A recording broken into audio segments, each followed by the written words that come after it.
Are you willing to get involved militarily to defend Taiwan if it comes to that? Yes. You are? That's the commitment we made. Joe Biden caught actually sounding like a president. Biden claimed the U.S. would intervene militarily if China invaded longtime U.S. ally Taiwan. The White House staff, made up of communist fans, had to try and backtrack U.S. support for our ally. Joining me now is attorney, economist, former senior naval intelligence officer, and board member of overseers at Stanford University's Hoover Institute, John Jordan. Also with us, Newsmax columnist, former Pennsylvania congressional candidate, and president of Iranian Americans for Liberty, Brian Leib. Gentlemen, welcome to you both. John, I want to begin with you. Biden talks pretty tough, but nobody believes that he or his regime of anti-American millennials are going to follow through. But you and I know that if China did invade Taiwan, that they will control the world's semiconductor market, crippling the United States technologically. Yes? Oh, absolutely. And more than that, they'll control some of the most important sea lanes in the world and putting enormous pressure on Japan and South Korea.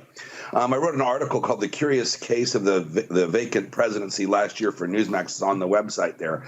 But the big issue, and I'm sure my co-panelist Leib is going to agree with this, is when you have a president say this and then it's walked back. This sends a message. It's not just about Beijing and Taiwan. This is being heard in Tehran, Pyongyang, Moscow, and everywhere else. And this is, had the President Biden not did what he did in Afghanistan and had not been so mealy-mouthed with the Iran nuclear deal, Russia never would have invaded Ukraine. So the consequences for this type of vacant presidency and the staff walking him back, directly contradicting the words of the President of the United States and getting away with it, presents enormous risks to the world. Yeah, well, you know, I think that's his new middle name, isn't it? Joe Mealy-Mouth Biden. I mean, his staff is always walking back everything he says, and the press goes, oh, yeah, that's normal. Brian, what about you? All Biden and his Democrats have done is stab our allies in the back in favor of the world's bad actors, many of them part of the axis of oppression, China, Iran, to name a few. When Biden says he'll defend an ally, do you believe him? Well, if you were watching that video with Joe Biden trying to convince himself that he would cross that red line, no, I don't believe him, and I don't think anyone watching believes him. Just as his predecessor, President Obama, didn't know what a red line was, I don't think President Biden knows what a red line is either. And yes, you're right, Chris. When it comes to the appeasing of the dictatorships around the world, from Tehran and Iran to Venezuela, all throughout the world, Joe Biden is very, very good, and his team are very, very good at appeasing these dictatorships, and it sends a very clear message to this new axis of power, which is Russia, China, Iran, that Joe Biden, and more importantly, the United States of America, is not the most powerful nation in the world anymore. And that's because of Joe Biden. That's because of his failed leadership. Yeah, well, and those who are controlling him. And John, this buttresses my point.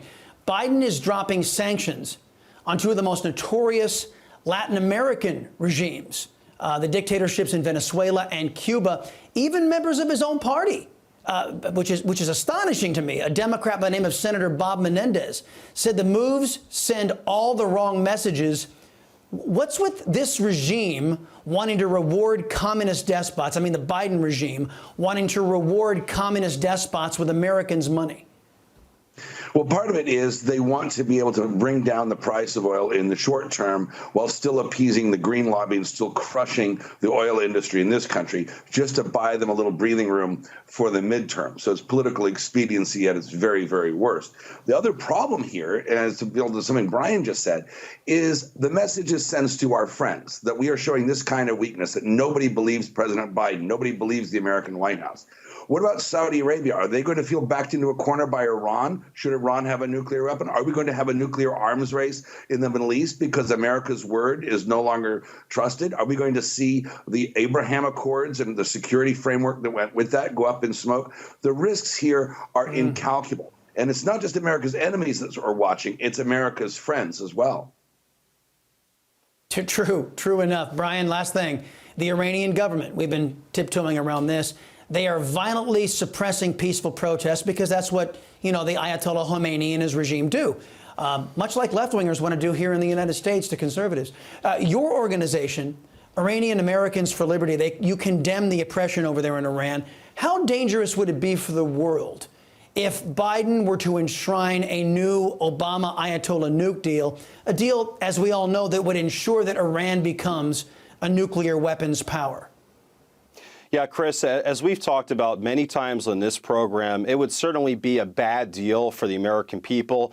It would be a bad deal for our allies all around the world. But most importantly, it would be a bad deal for the freedom and liberty-seeking Iranian people who are risking their lives every single time they take to the streets to protest this regime and chant death to Khamenei. They are risking their lives, and there's absolute silence from Joe Biden, from his administration, and I hate to say it, but from almost every single Democrat.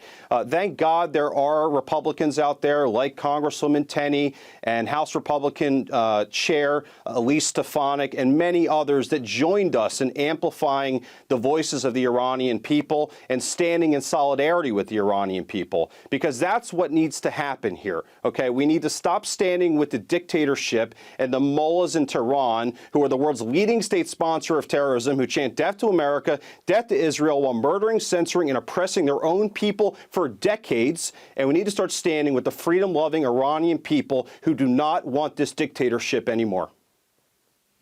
Well, I'm old enough to remember when Democrats, most of them anyway, actually didn't support tyrants. Instead, now they're actually emulating tyrants here in the United States.